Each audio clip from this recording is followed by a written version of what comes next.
Long-term experience with the Google Pixel 9. ProFold, Google's most expensive phone of 2025, the Pixel 9 ProFold, was the last to hit the market. But now, 3 months after its release, what's it really like to live with this foldable flagship? This is our long-term review of Google's latest folding Pixel phone. Design and build quality. Right out of the gate, Google has done an incredible job of hiding a tablet in a phone form factor. I couldn't get my hands on the porcelain color, so I opted for the obsidian variant. The matte frame and backplate look stunning, and it's a wonder why Google didn't stick with this design across the entire Pixel lineup this year. It definitely helps the ProFold stand out. I initially used a case, but like many, I had issues with screen protectors on the front display. So I switched to a skin for added protection. Unfortunately, due to its niche market position, there aren't many high-quality accessories available. This has made me extra cautious with the device. Durability and everyday use. On a recent trip to the beach, I left the ProFold at home and took the Pixel 9 instead. 1 grain of sand in the folding mechanism could spell disaster, and the lower IP rating didn't inspire confidence, especially coming from rainy England. Despite my caution, the ProFold has proven tougher than expected. I've dropped it a few times, but there are no major dings or scratches. Yet. The inner screen is a bit of a smudge magnet, but once it's on, it's one of the best foldable displays I've ever used. It's bright, clear, and a joy to interact with. The slightly larger bezels are a minor trade-off for the overall experience. Fingerprint scanner and haptics. One feature I've grown to love is the power button, fingerprint scanner. It's incredibly reliable and faster than any in-display scanner I've used. The only downside? I often accidentally unlock the phone when grabbing it from my pocket.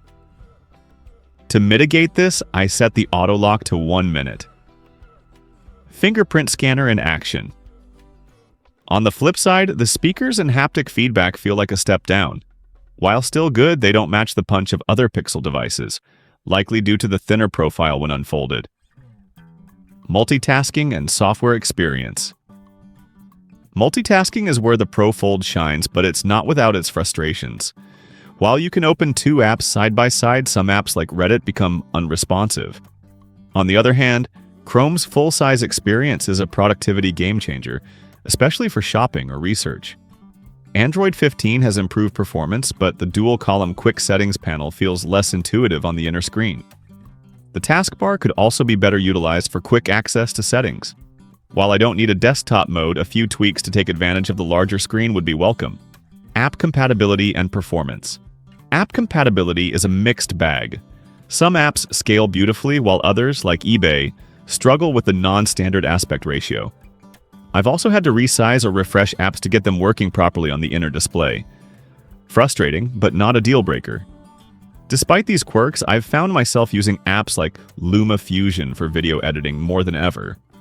The larger screen makes tasks like these much more enjoyable. Battery life and charging? Battery life has been dependable but not exceptional.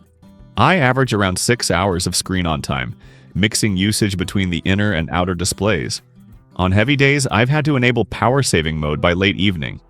The 21-watt wired charging feels slow compared to other devices, and the 7.5-watt wireless charging is even slower. While Tensor's power management has improved, the ProFold's battery life is just okay. If you're a heavy user, you might find it lacking. Camera performance.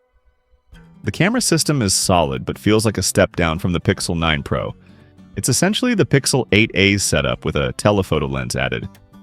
You miss out on features like 8K video and 20x super res zoom, which is disappointing for a device at this price point.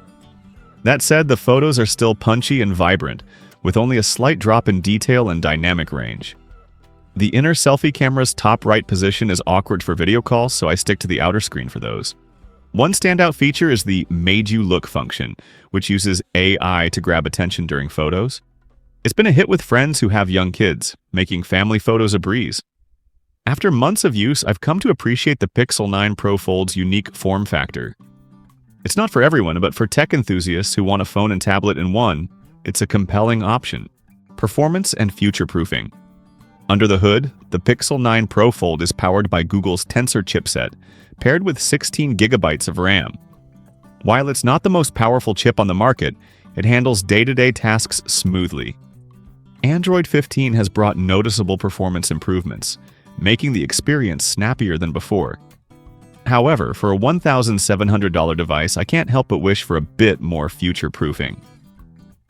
Tensor is great for AI tasks, but it falls short in raw performance compared to competitors like Snapdragon or Apple's A-series chips.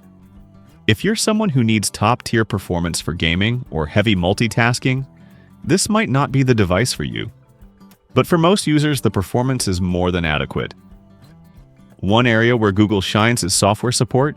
The Pixel 9 Pro Fold is guaranteed to receive updates for years, ensuring it stays relevant. The integration with other Google devices like the Pixel Watch and Pixel Buds is seamless. If you're already invested in the Google ecosystem, the Pro Fold fits right in. However, I'd love to see Google take better advantage of the foldable form factor with more software optimizations. Features like a desktop mode or enhanced multitasking capabilities would make this device even more versatile. Who is this phone for? So, who is the Pixel 9 Pro Fold for? It's not for everyone. At $1,700, it's a luxury device aimed at early adopters and tech enthusiasts who want the latest and greatest. If you're someone who values innovation and is willing to overlook a few compromises, the Pro Fold is a fascinating device. But for the average consumer, the Pixel 9 Pro or even the Pixel 9 offers better value for money.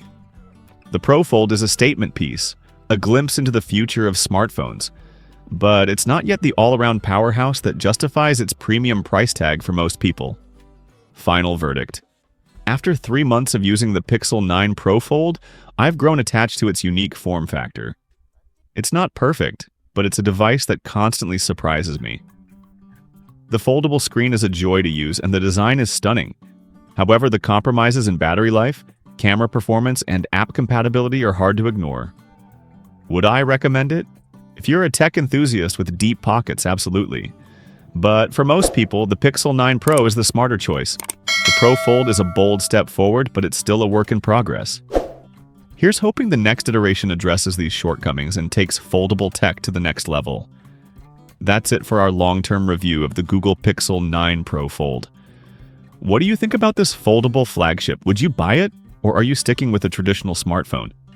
Let me know in the comments below.